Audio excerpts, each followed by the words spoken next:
எங்க அம்மா எப்படி வரானா எப்படி எப்படி எப்படி எப்படி எம்மா பழுத்த சட மார்பிலாட பச்சை போனோம் எழுந்தாட பத்தினியாளாடி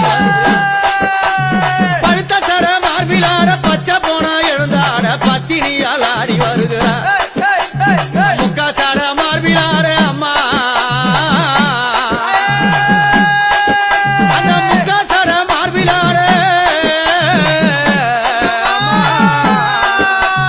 முக்கா சட மார்பிலாட முண்டம்